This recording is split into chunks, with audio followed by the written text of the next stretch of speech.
Hello guys, সবাইকে good morning. আজকের ব্লগটা শুরু করছি আমি সকাল 6:40 বাজে এখন। তো আজকে দেখো রেডি হয়ে গেছি। রোজ তো আমি এই সময় শুরু করি ব্লগটা। আমি একদিন দেখাবো তোমাদেরকে সকালে উঠে আমি কত কাজ করি বা কী করি। হ্যাঁ, তো সময় হয় না, তখন তাড়াহুড়ো থাকে, তো তাড়াহুড়োর মধ্যে কিছু দেখানো যায় না, কিছু বলাও যায় না, মানে ফোনটার মধ্যে হাতই দেওয়া যায় না। তো আজকে রেডি হয়ে গেছি, এখন বেরিয়ে যাচ্ছি। স্নান টান সবই করে নিয়েছি, ঘরের কাজবাজ যেমন করি তেমনই করেছি। আর বেশি তো দেরি করা যাবে না, কারণ আমি গেলে আবার দাদা বাড়ি আসবে, দাদা স্নান টান করবে। তো বাড়িতে আসলাম, ছেলের এখন 1টা থেকে পরীক্ষা, 1টা না 1:30 থেকে পরীক্ষা। এখন 1:10 বাজে, বেরিয়ে যাচ্ছি স্কুলে, না হলে কোশ্চেন দেওয়া শুরু হয়ে যাবে। ভালো করে দিবি।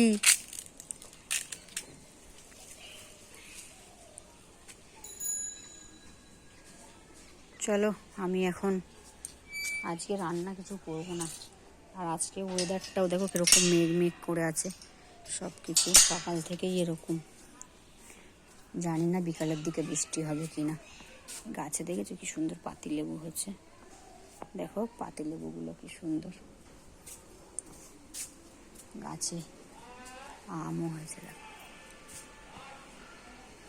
আজকে কি ভাত খাবো জানো? আজকে জল ঢালা পান্তা ভাত খাবো, কারণ আজকে জল ঢালা পান্তা খাবো। আর দাদার জন্য দেখো, এই দাদার জন্য একটা শুকনো ভাত আছে কালকে করা, আর আমি আর ছেলে পান্তা ভাত খাবো আর আলু ভাজা। আর দাদার জন্য লোটে মাছ আছে, লোটে মাছ দিয়ে খাবে। এখন আমি বাইরে জামা কাপড় টাপড়গুলো আছে ওগুলো একটু ধুয়ে টুয়ে পরিষ্কার করে নিই, কারণ দোকান থেকে আসি, রাস্তাঘাট থেকে জামা কাপড় ধুলো হয়ে যায়। মাথার অবস্থা দেখেছো আমার, মানে মাথার অবস্থা এরকম বাজে হয় না, ধারণার বাইরে। মাথা তো মানে 2 দিন ছাড়া ছাড়াই মাথা কষতে হয়, এরকম অবস্থা। চোখ মুখ পুরো কালি হয়ে যায়, এত কালি হয় কি বলবো তোমাদের।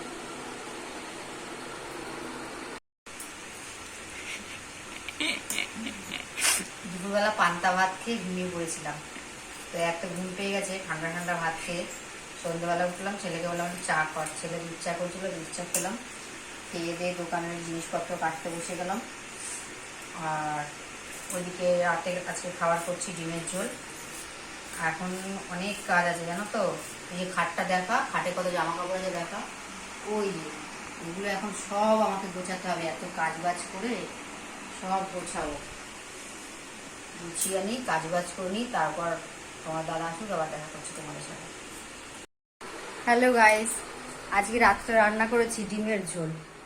তো ডিমের ঝোল রান্না করতে যে আমার রান্নাঘরের অবস্থা দেখবে তোমরা, দেখো, আবার উল্টো পাল্টা কমেন্ট করো না কিন্তু, ঠিক আছে? দেখো, মোটামুটি আমার মনে হয় সবার ঘরেই এরকম অবস্থা হয়। যারা রান্না বান্না করে, সারাদিন কাজকর্ম করে, তাদের মোটামুটি এরকম বাসন থালা বেরোয়। এত বাসন থালা আমাকে এখন মাজতে হবে। এখন কটা বাজে জানো? 10:45, রাত 10:45 বাজে। এই বাসন থালাগুলো এখন মাজবো। আর একটা জিনিস তোমাদের সঙ্গে শেয়ার করছি। যাই হোক, এই যে রাত্রে ডিমের ঝোল করেছি, এখানে ভাত হচ্ছে। আর একটা জিনিস দেখো, ইউটিউবের ভিডিও শ্যুট করছিলাম, স্ট্যান্ডটাকে এখানেই রেখে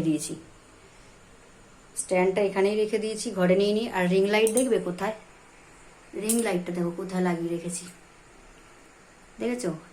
একা একা এত কেদ্দারি করি ঘরে থেকে থেকে, মানে করতে হবে, খাটতে গেলে তো কষ্ট করতেই হবে। যে কথায় আছে না, কষ্ট করলে কেষ্ট পাওয়া যায়, দেখি কবে কেষ্ট পাই। যাই হোক, তো সবাইকে গুড নাইট। তো গাইজ, রান্না বান্না তো সবই হয়ে গেছে রাতের, এখন গা ধুতে যাবো। রাত্রে একবার করে গা না ধুলে ঘুম হয় না, একটু গরমকাল পড়ে গেছে। তো ব্লগটা আমি এখানেই শেষ করছি। ব্লগটা যদি ভালো লাগে অবশ্যই একটা লাইক কমেন্ট শেয়ার করে দিও। যারা নতুন বন্ধু আছো একটা অবশ্যই সাবস্ক্রাইব করে দিও। সবাইকে গুড নাইট।